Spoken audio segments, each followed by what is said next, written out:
tidur selalu ditemenin pocong. Tidur selalu dengan pocong. Tuh. Terus kalau ke kamar mandi ketemu makhluk halus yang di luar nalar lah ya, kayak nggak ada palanya, ada yang nipu segala macam gitu. Oke guys, kali ini gue kedatangan salah satu sumber yang dimana dulu pernah mengalami kejadian. Nih lari nggak bisa. Dengan siapa saya berbicara? Ada putih-putih. Eni. Hey. Ya. Sabar. Bahaya. Isinten niki. Dengan siapa ini? Dengan siapa ini? Dengan siapa?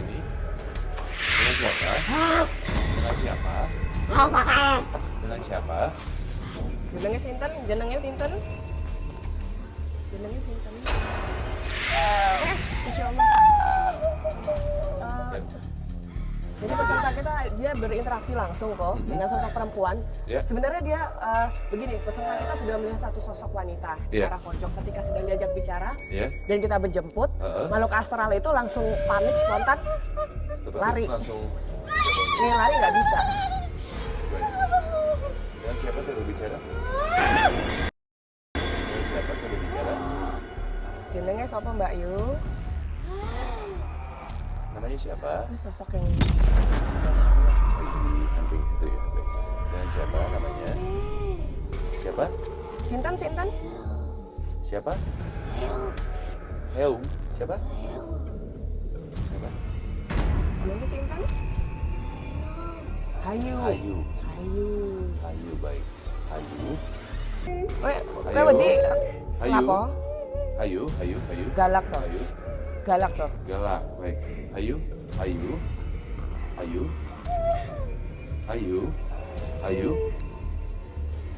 Ya, Hayu. Sosok siapa yang Anda takuti? Siapa? Tinggi. Iya, baik. Iya. Tenang. Iya enggak dimarahin. Ya, udah. Tenang. Iya. Sekarang dia di mana? Sosoknya di mana? Sosoknya? Ayu. Arab ngelukis apa? Arab ngelukis apa? Mau apa? Oh, seneng. Mau. Baik. Ya, apa? Sepertinya sedang Lagi menggambar sesuatu. sosoknya atau bagaimana Citra? Menggambarkan sosok yang dia Takuti ya, dia segani di sini ya. Baik. Ayu kenal dengan sosok ini? Kenal. Dia di mana biasanya? Di sana. di pojok ya, Di pojok. dekat sumur. Iya. Hei. Ya, jangan. Iya. Ayu. Ya. Dia sosok yang punya energi kuat di sini. Tapi ini guys, gue membawa sumbernya yaitu mantan suami dari Thailand tersebut dan akan menceritakan suatu kisah dan misteri yang terjadi di setelah daripada kejadian itu. Langsung saja kita simak. Oke guys, kali ini kita kedatangan daripada narsub ya. Cuman yang mewakili adalah mantan daripada suami yang ada di video tersebut. Terus apa aja langsung aja Pak Tiar. Iya. Gimana kabarnya Pak Tiar? Sehat. Oke guys, jadi Atiar ini adalah mantan daripada Kak Nih, Husna ini dan bakal cerita ke kita tentang suatu kejadian yang di luar nalar dan di luar bayangan kita tentang kejadian setelah melakukan kontestan tersebut. Langsung aja. Kak. oke. Perkenalkan saya namanya Tiar, biasa dipanggil Bahtiar. Oke, baik. Jadi asal mula ceritanya ini ketika saya sudah berkeluarga dengan dia, Oke. di mana saya itu menceritakan kejadian setiap hari itu nggak bisa tidur malam, Habis tidur malam. nggak pernah bisa ceritanya itu saya bilang. Lalu dia bilang coba aktivitas harian nih, kata dia kan, dari jam pagi sampai siang sore, baru malamnya jam 11 tidur gitu. Oke. Akhirnya saya aktivitas di pagi hari itu sambil kerja sampingan, yaitu kayak di sana itu batik ya, Pekalongan itu batik kan, Oke, ada batik. kayak ngepres apa gitu, itu luar biasa capek, lumayan sangat gitu lelah. Dan jam 11 malam saya tidur, ternyata jam 2 setengah 3 saya bangun lagi. Oke. Jadi emang nggak bisa tidur gitu. Emang nggak bisa tidur, entah itu ya memang ada atas sesuatu saya kurang tahu ya. Lalu dia menceritakan, aku coba kali ya buka indera keenamku yang dua dulu ya, mungkin bisa bantu kamu, kata dia gitu. Aku sempet kaget kan, Jeb. Abang, maksudnya apa? Ya dulu aku tuh ceritanya nih dia nih tidur selalu ditemenin pocong. Tidur selalu temenin pocong. Betul. Terus kalau ke kamar mandi ketemu makhluk halus yang di luar nalar lah ya, kayak ada kepalanya dan ada yang dipel segala macam gitu. Awalnya sih kalau saya tuh orang, kalau abang tuh suka ngeliat gini ya, bisa nilai lah mana orang bener apa enggak gitu ya. Karena ini istri sendiri, akhirnya saya tegur, abang tegur, jangan kayak gitulah kalau cerita. Yang pasti, yang jelas, dan jangan pernah dibuat ada-ada. Karena kalau orang dibuat ada-ada itu pasti kesananya nggak bener gitu loh, nggak bakal ada panjangnya gitu. Betul. Lalu dia menceritakan ini bener, ini nyata, ini bermula dari gara-gara ngikut konten ini. Gara-gara konten itu. Betul. Ada putih-putih. Ini Akhirnya ditunjukin lah videonya itu. Ternyata ada di YouTube. Pas lihat Trans 7 gitu. Saya tonton lah kan, abang nonton. Ih bener ada dia gitu loh. Dari situlah mulai ada keyakin 70% lah bahasanya yakin ke dia. Oh cerita dia semua ini benar gitu loh. Jadi di asal mulanya di saat itu dia butuh uang. Asal mulanya dia punya awalnya oke. Iya. Dia butuh uang. Terus temen-temennya dia itu ada yang kreatif di sana. Ditawarin lah kan, ditawarin. Nah katanya main mau 2 juta ikut uang gitu, uji-uji ya. Oke, dulu dibayar 2 juta. 2 juta itu. Akhirnya karena tergiur uang ya, dia butuh buat biaya kuliah juga kan. Akhirnya yaudah deh dia mau tuh. Padahal di saat itu dia lagi menstruasi. Lagi bahaya banget guys ya. Nah, ketika acara itu dimulai, beberapa yang masuk peserta itu kan banyak yang gagal.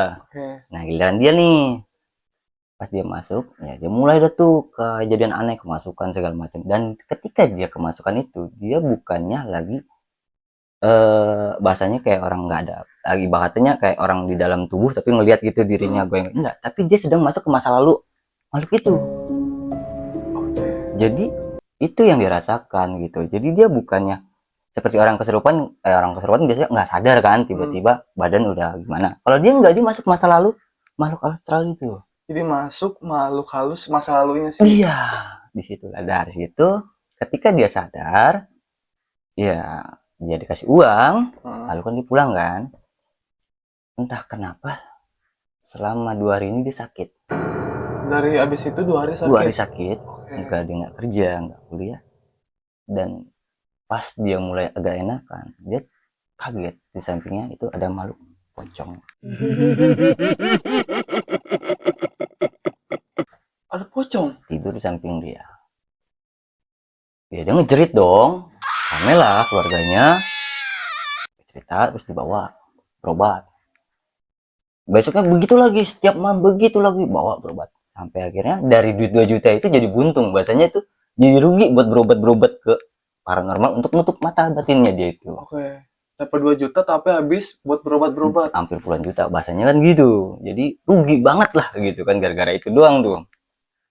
Padahal di dalam kejadian waktu dia di kesurupan itu, dia ditutup katanya. Tapi ternyata nggak ditutup sama sekali. Cuman bahasanya tutup. Padahal nggak sama sekali terjadi gitu.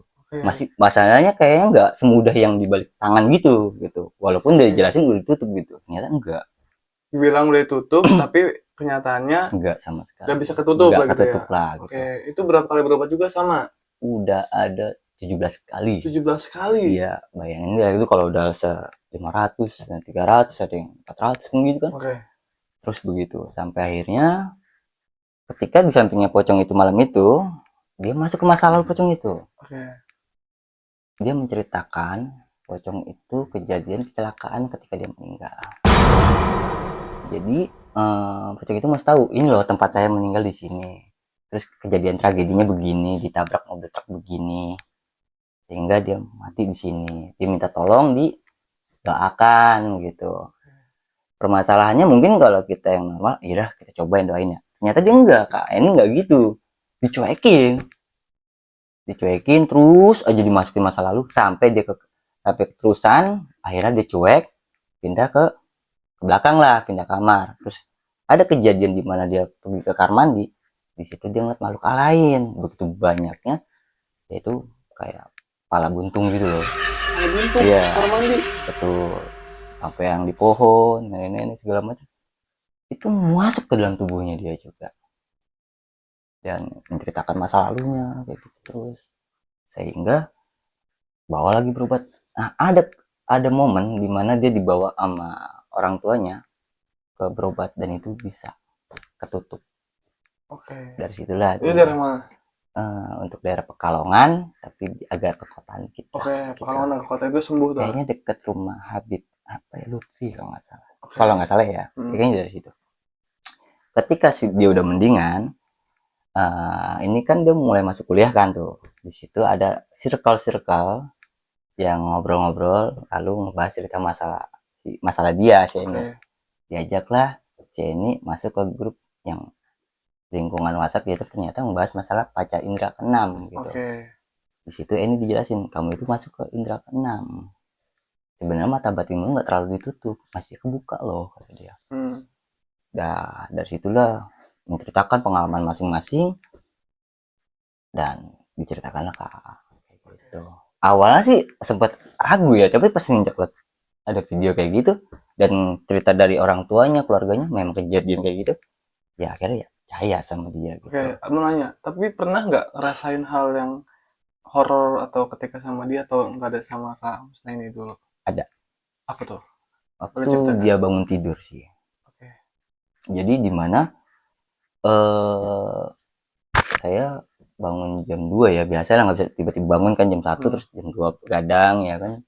Ya kadang-kadang saya ya benernya di Pekalongan itu kenapa bisa bener? Karena di sana pengajian selalu aktif. Oke. Azan apa jadi kita pun kebawa suasana gitu kan. Jadi akhirnya ibadah lah, nggak kayak di sini gitu. Nah, karena rajin jam segitu, kadang-kadang baca yasin apa segala macam. Tiba-tiba dibangun. Kayak ini, nangis, ngejerit, keringetan. Ya, agak Kenapa kan cerita? Aku mimpi dia. Mimpi. Iya, aku mimpi apa? Mimpi kamu nikah lagi. Oke, mimpi nikah lagi. Betul. Di situ Aing tenangin, itu bunga mimpi. Nah, itu mimpi bunga. Tapi dalam hati astagfirullah, bahaya nih. Kenapa A bilang bahaya? A pernah apa ya sedikit-sedikit itu suka hal gaib dan belajarlah sesuatu hal kayak tentang apa sih mimpi dalam agama Islam gitu loh. Dan memang mimpi yang sering terjadi di malam hari itu kebanyakan dari Sang Pencipta. Dan perlu kita patut diwaspadai. Beda halnya kalau mimpi di jam 5 lewat subuh atau jam 5 subuh lewat ya, siang itu baru bisa dianggap mimpi bunga dan sulit untuk dibilang itu pas terjadi enggak. Banyak kan gitu. Tapi kalau mimpi di atas kayak tidur jam 10 bangun jam setengah 2 malam atau setengah 3 itu perlu diwaspadai. Karena itu mimpi yang benar-benar ya harus diwaspadai aja karena siapapun yang kamu tanya nih Jeb ya, mau paranormal kayak atau siapapun itu pasti setuju hal kayak gitu.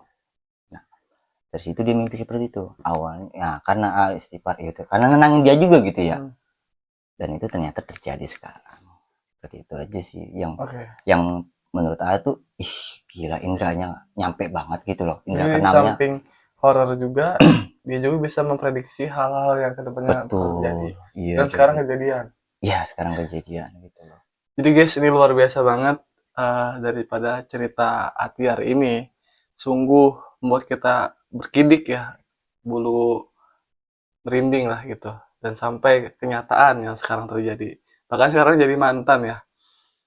Dan menurut A, buat pesan-pesan disampaikan lah kepada teman-teman yang mungkin sedang merasa saat ini atau mengalami hal tersebut. Gimana? Banyak beberapa hal ya yang buat saat ini, buat kedepannya mereka ya. Satu hal, kita harus yakinin ya, namanya dunia gaib itu emang ada. Dan emang harus wajib diyakinin. Karena Sang Pencipta itu maha tak terlihat kan gitu, tapi ada gitu kan gitu.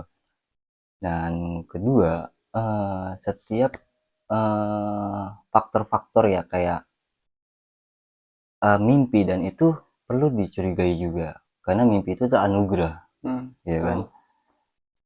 Dan bisa nyata dan bisa nggak. Kalau untuk masalah hal gaib seperti ya makhluk halus segala macam kayak indra keenam itu menurut saya nggak perlu di apa ya, kita perlu pengen juga gitu karena masing-masing ada batasan gitu. Jangan sampai kita pengen banget kayak gitu, endingnya kita nyesal. Karena jujur ya, kalau kita pengen, oh gue pengen nih gitu mata batin gitu atau bagaimana ya kan untuk melihat ke depan atau melihat makhluk halus yang kita belum pernah pengen lihat gitu ya, itu jangan sampai pengen pikiran gitu. Kenapa? Karena kalau kita bisa makhluk halus itu bukan seperti yang kita inginkan. Ketika kita melihat mereka, itu seperti kita melihat sosok yang hampir setiap hari mukanya nongol tiba-tiba dengan wajah yang hancur, lebur, darah penuh, yang nggak karuan, tidur nggak tenang. Jadi harapan kayak gitu jangan deh, jauh-jauhin. Dan alhamdulillah hampir setiap manusia itu namanya untuk melihat makhluk halus itu ditutup, sangat ditutup. Jadi bila ada yang bisa melihat itu biasanya itu hanya Allah dan Dia yang tahu gitu. Seperti itu saran Aaf. Karena sering banget nih yang pada minta kayak gitu, minta mata batin dan segala macam. Tapi manusia kalau emang pengen gitu ya ngerasain sesuatu itu hanya bisa merasakan dan itu umum. Umumnya Merasakan semua ya. umum gitu, umum merasakan seperti merinding dan lain itu memang kenyataan dan itu emang anugerah yang kita rasakan. Dan itu emang oke sih pastilah gitu, emang itu ada mereka gitu lah. Dan ketiga ya, ini ketiga yang terakhir. Dalam cerita ini kalau kita pengen hidup yang sukses lah gitu ya atau yakinlah dua hal ini, percaya dengan sang atas, kedua kita fokus sama kerjaan kita, cara berbisnis dan lain-lain sebagainya, sampingin lagi sama hal-hal yang gaib, yaitu dengan cara kita berdoa, zikir. Karena kalau dua ini berjalan dengan benar, beraluran, itu bisa menuju kesuksesan gitu. Oke, luar biasa banget pesannya dari 3 hal tadi ya. Kita boleh ambil segala suatu hal yang menurut kita itu benar dan gak percaya juga nggak apa-apa. Itu hak teman-teman semua ya. Tapi yang kita harus garis bawahi adalah bahwa hal gaib itu ada. Teman-teman catat ya. Dimanapun kita berada, ya di dunia ini pasti berdampingan dengan hal gaib. Seperti itu. Mungkin itu aja yang disampaikan. Ada lagi? Ya mungkin kalau teman-teman ada sesuatu kendala kayak punya masalah yang hal-hal gaib mungkin bisa saya bantu sedikit ya, mungkin solusi ya, bukannya hal-hal yang cuma bantu solusi aja, mungkin bisa dibantu kayak gitu. Oke, nanti mungkin bisa dicantumkan nama Instagram atau TikTok tersebut ya. Nanti ada di sini guys. Oke, mungkin itu aja dari saya. Nanti kalau misalnya ada hal yang bahas lagi kita bakal ngundang lagi gitu. Sekian, terima kasih Atiar. Ya, sama-sama. Oke guys, gitu aja. Sekian dari kita, misteri hari ini, misteri horor. Kalau ada salah datang dari gua, yang benar datang dari Tuhan. Wassalamualaikum warahmatullahi wabarakatuh.